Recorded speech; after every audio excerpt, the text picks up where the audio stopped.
Welcome back. This is part two of the second learning unit. Now we're going to look at types of the social entrepreneurship. So as you would recall from earlier years, there's different types of entrepreneurship. Um, and similarly, in social entrepreneurship, there's different types.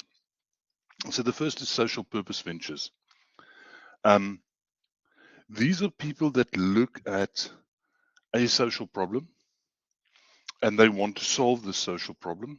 They want to find a solution for the social problem, and at the same time, they want to make a profit.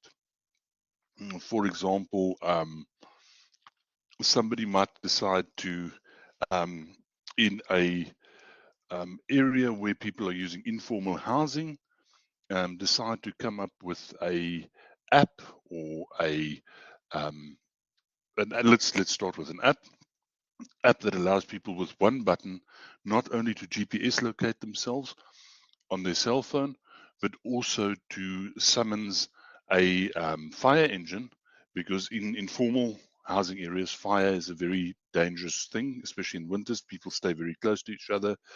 They don't have electricity, so they tend to use um, open candles and fires. And therefore, in the winter season, fires increase, and fire is very destructive.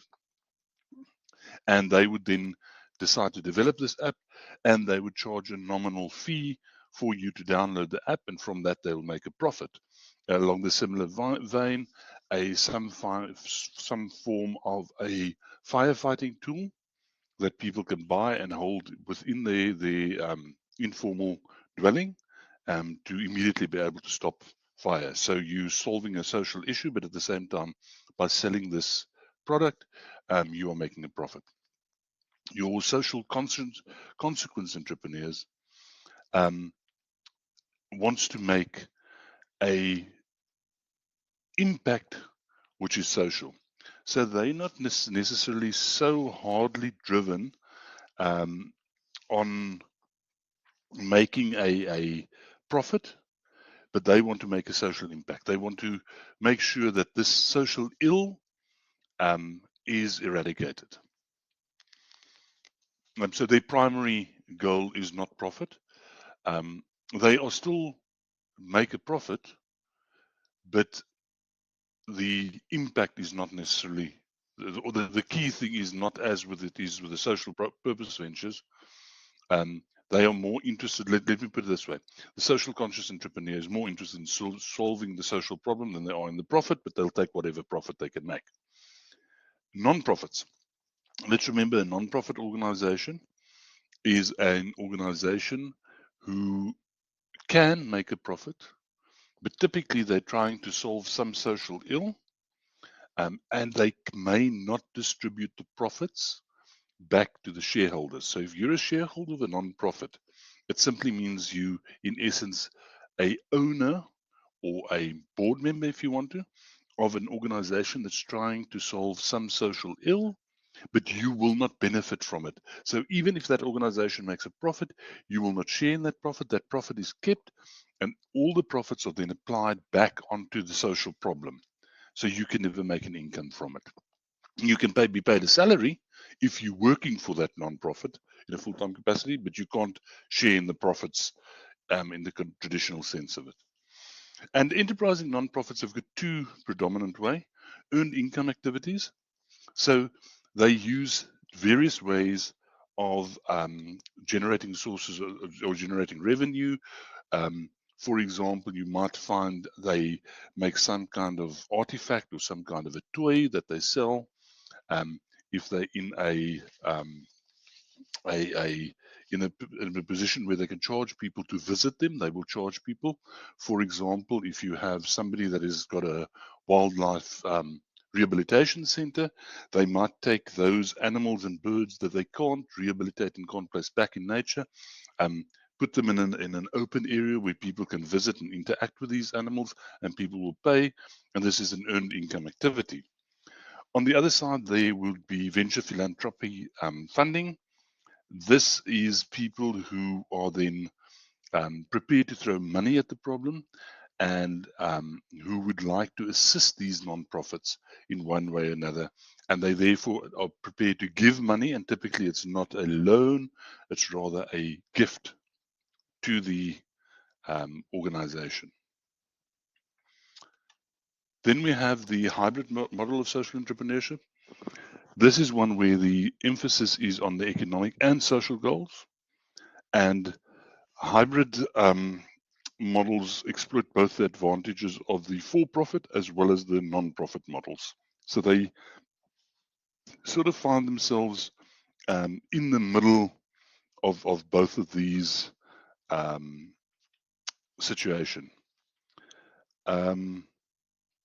And if you look in the textbook, you'll find that there are examples of all of these, quite abundant examples over and above these that I'm giving. The ones I'm giving you not from the textbook.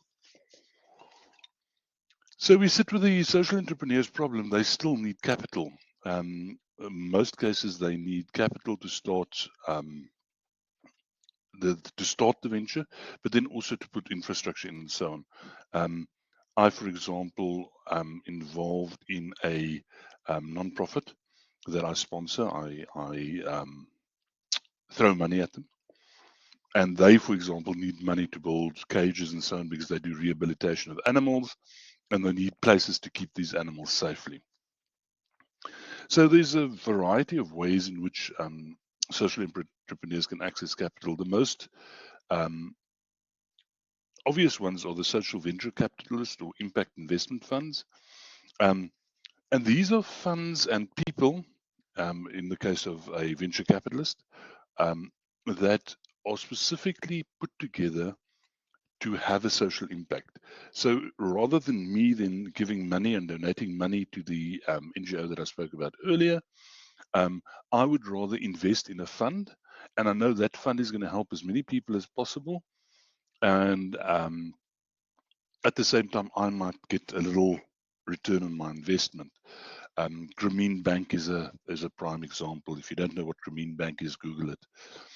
And then there's also microfinancing, where and Grameen can be seen as a social investment or impact investment fund, or a microfinance fund if you want to.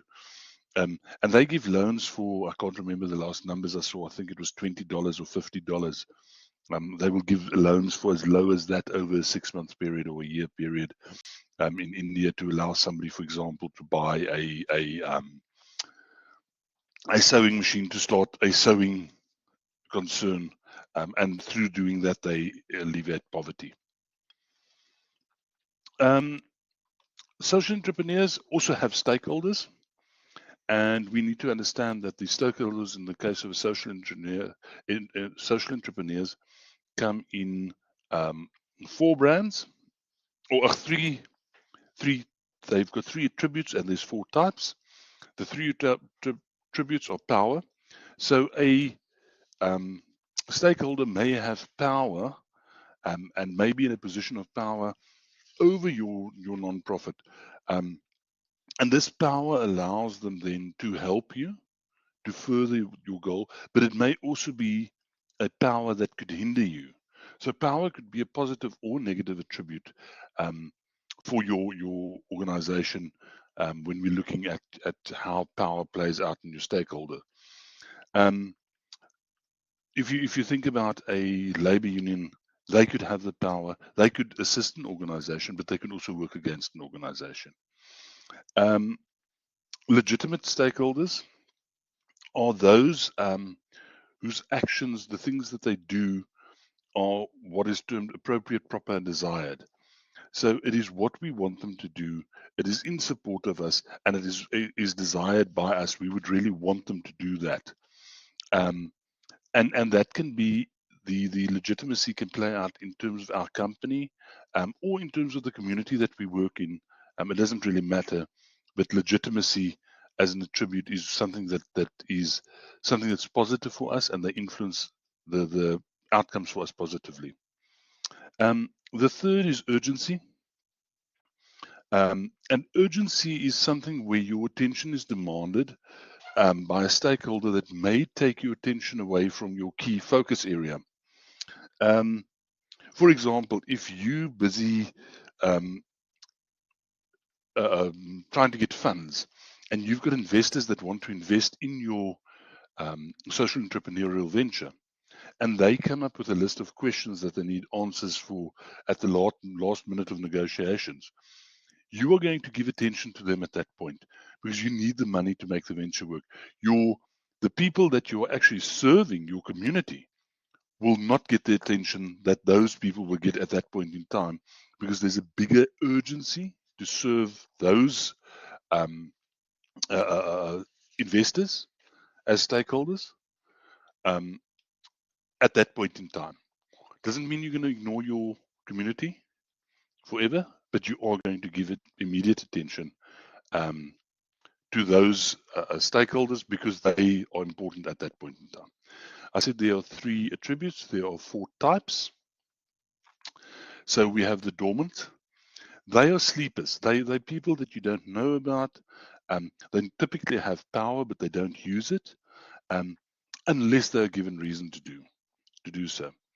Um, so yeah, the key thing is you want to keep dormant or sleepers um, dormant, and you don't want to wake them up. And it's very simple.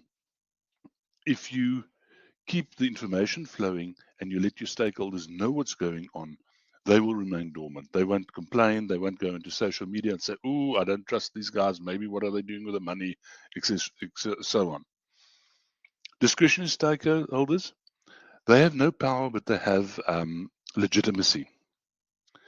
In other words, people that, for example, donate to you um, and who are in support of your cause are discretionary stakeholders.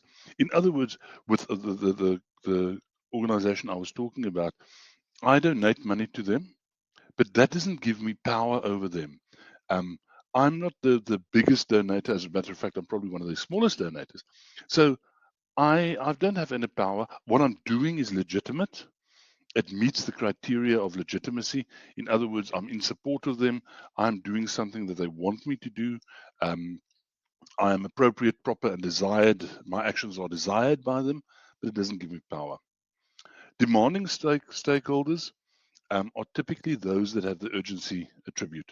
They typically don't have much power, um, but they may be the only dissenting voice in the room.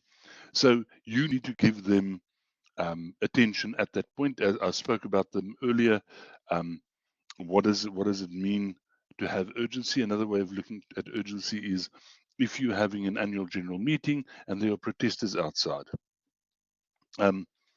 They are not really that important, um, and you shouldn't be giving that much attention to them, but you need to address the issues that they are demanding. And then your dominant stakeholders. These are very important. They're the people that have got both power and legitimacy. Um, they have, in other words, very strong influence on your organization. Typically, these are people that are well known in society, and society will listen to them. So, society is informed by them that there's an issue with your um, social entrepreneurship venture and it's not to be trusted. People will believe that, which will create problems for you. Then, one more issue I want to address, and this is corporate social responsibility versus social entrepreneurship. So CSR is something that takes place typically at a company level. It's not a venture of its own. Um, and it looks after that company's environmental and social well-being. It wants to see, are we doing any environmental damages? Are we um, Are we supporting the environment? Are we looking at the social well-being of the market that we work in? Um, so although it is um, something that companies do, it's not something that they do to make a profit. And as we've seen earlier, with social entrepreneurship, we are looking to serve a social problem, but also to make a profit in all cases. Um, and we need to keep in mind if a company dwindles or a company struggles, They can and will cut the social responsibility budget, and they might cut it to zero. On the other side, social entrepreneurs are pursuing a social goal, which are as important as profit. They're still going to go for profit, and it depends what they're going to do with that profit. But the social goal is typically as important as the profit, and therefore is an integral part of their business, and it's not going to go away if they become less profitable. Thank you for listening to this recording. I am going to ask you to ask me your questions. There's my email address again. Sorry about the small font on the first slide. Please feel free to drop me an email, and I'll try to answer your questions as fully as I can. I thank you and have a good night.